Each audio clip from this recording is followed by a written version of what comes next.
पुण्यश्लोक अहिल्यादेवी होळकर यांच्याबद्दल सोशल मीडियावर अश्लील आणि बदनामकारक टिप्पणी सुनील गोपाळ उभे नामक व्यक्तीने केली आहे। त्याच्यावर तत्काळ गुन्हा दाखल करून कठोर कारवाई करण्याची मागणी समस्त धनगर समाजाने कोल्हापूर जिल्हा पोलीस अधीक्षक कार्यालयाकडे एका निवेदनाद्वारे केली आहे। सकल धनगर समाज कोल्हापूर जिल्हा यांच्या वतीने सादर केलेल्या निवेदनात म्हटलं आहे की गेल्या 4 दिवसांपूर्वी सुनील गोपाळ उभे या व्यक्तीने फेसबुकवरील कमेंटद्वारे पुण्यश्लोक अहिल्यादेवी होळकर यांच्याबद्दल अत्यंत अश्लील, अपमानकारक आणि विकृत मजकूर लिहिला आहे। या संतापजनक कृत्यामुळे संपूर्ण धनगर समाजात तीव्र दुःख आणि रोष व्यक्त झाला असून समाजात तणाव निर्माण होण्याची परिस्थिती उद्भवली आहे।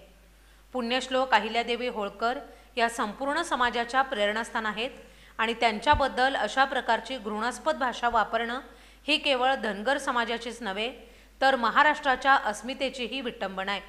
त्यामुळे अशा समाजविघातक मानसिकतेच्या व्यक्तीवर कायदेशीर कारवाई करणं अत्यंत आवश्यक आहे।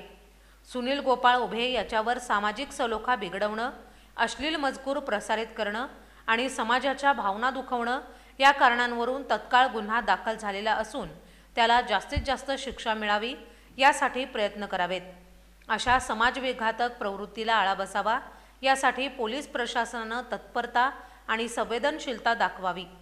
या घटनेबाबत त्वरित कठोर कारवाई झाली नाही तर धनगर समाज आक्रमक होईल आणि तीव्र आंदोलन करेल याची सर्वस्वी जबाबदारी पोलीस प्रशासनावर राहील असा इशाराही निवेदनात देण्यात आलाय। समाजाने तत्काळ योग्य ती कार्यवाही करून आम्हाला विश्वासात घ्यावं अशी अपेक्षा व्यक्त केली आहे।